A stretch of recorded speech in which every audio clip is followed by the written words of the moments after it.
Established in 1997, First Community Bank of Batesville, Arkansas has become a key player in the banking industry. First Community Bank aims to put its communities at the forefront of their responsibilities, hence their slogan, "Where community comes first." They believe that where you find strong, supportive banks, you find an equally strong and supportive community. Our team has met with bank executives and gotten a first-hand account of how technology is shaping the community banking industry. And to start, we'll take a look at how they've been performing financially. First Community Bank of Batesville's earning performance measures considered in this expedition include net interest income, non-interest income, realized gains, loss, and net operating income, and net income after adjustment. As of December 31, 2015, the bank recorded an interest income of 4.46 when expressed as a percentage fraction of total assets, which remained the same during fourth quarter 2016.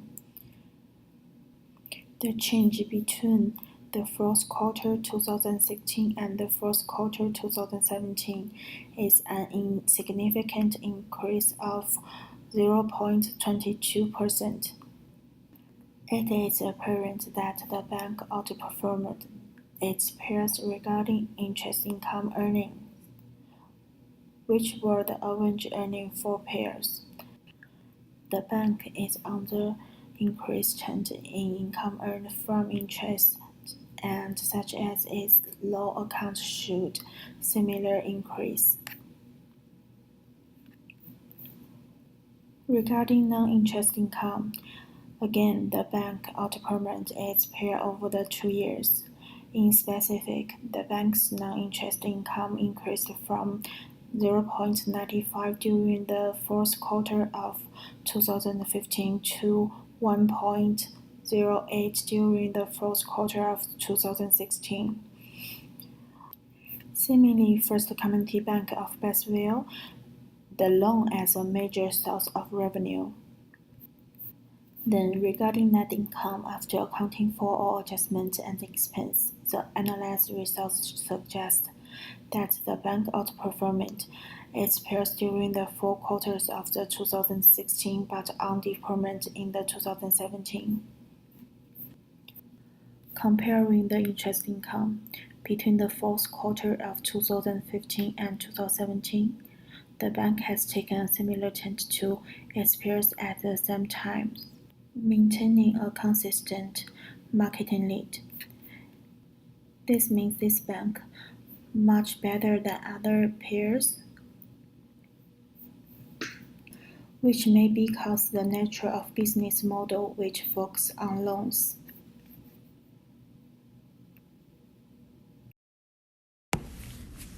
First Community Bank serves a wide variety of communities, anywhere from central Arkansas into southern Missouri. Half their branches are in college towns, so a lot of their customers are of the millennial generation.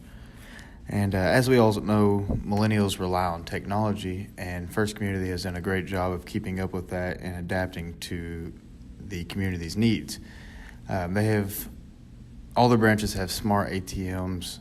They have mobile banking and mobile deposits, where you just take a picture of your check and it does it online for you. They've even implemented new cash recyclers and cash dispensers into their teller lines, which help keep their lines shorter and tellers more productive. After speaking with the upper level management at First Community, we learned that their short-term goals were to continue growing and adapting to the needs of the communities, and that their long-term goals were to make banking easier and more appealing to customers and even non-customers, and to also continue to improve customer service by researching and implementing these new products and services into the market. Changing rapidly. I don't think brick and mortar is going away, but there's more and more of banking that's going to be done through mobile banking, through opening online account openings.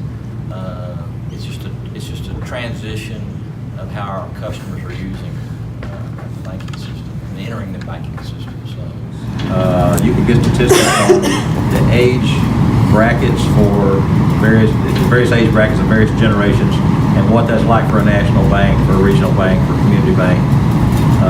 And for, we'll say the under 30, we looked just a couple months ago, and for the under 30, I believe, I forget exactly, there's different categories for millennials. They have young millennials, all millennials, all that kind of stuff. But basically, we are probably 7 percentage points ahead of other community banks our size. Yeah, those are our cash dispensers. We have cash dispensers and cash recyclers.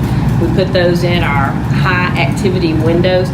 We just put one in here at the main bank, and literally, if you're a commercial customer and you come through to make a deposit, we don't even count it. We just drop it in this cash recycler, and it takes and it counts and verifies that money and checks it for counterfeits.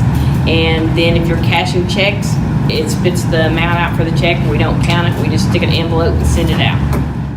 So that's the Operates good much part like of an it. ATM. What's the bad part of that? We do it with probably one less teller. So it's kind of like that robot in that manufacturing plant. It's really good, more efficient, but it's less people. Third-party vendors are very important to the banking community. First Community Bank of Batesville has 3 main vendors they use every day. FIS, or Fidelity National Information Services Incorporated, helps them to quickly process and post transactions every night. Next, Menlo Security provides protection to the computer systems used within the bank. Finally, DeBold is an ATM service that provides the bank and their customers with ATMs and maintenance. Third-party vendors offer many benefits to banks. They help banks provide services beyond what they offer in-house. Research and development can be costly. Vendors allow banks to save on this and invest more in the technologies they're acquiring. Working with other companies gives banks the freedom to offer more services to customers and appeal to a wider audience in their community. Banking.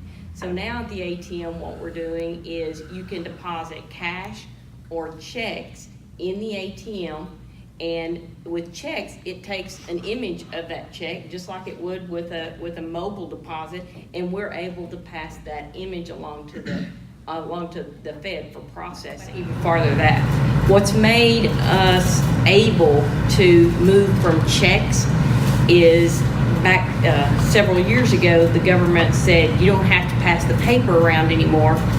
You can pass the image around. We can just send the images electronically, and so you don't have to send the paper around. To me, that was one of the biggest impacts that happened to the banking system. It was called the Check 21 regulation. 1/3 of the transactions that come into our banks go through the ATM. And now that we'll have this new technology where before, if you have a check, which most of you probably don't have, but every once in a while your grandma sends you a check or something, you take that to a teller late on Friday, you may not have availability till Monday. But with this new technology, it's going to take that image, it's going to process it immediately. You can use your debit card over the weekend, and so we feel like even more of our customers will go through the ATM. So we are putting a pretty large investment into ATM development.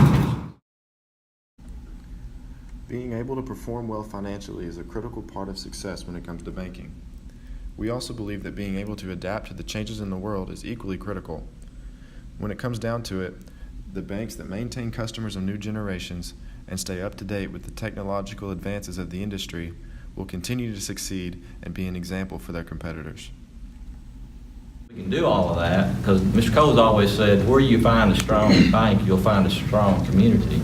And where you find a strong community, you'll find strong community banks.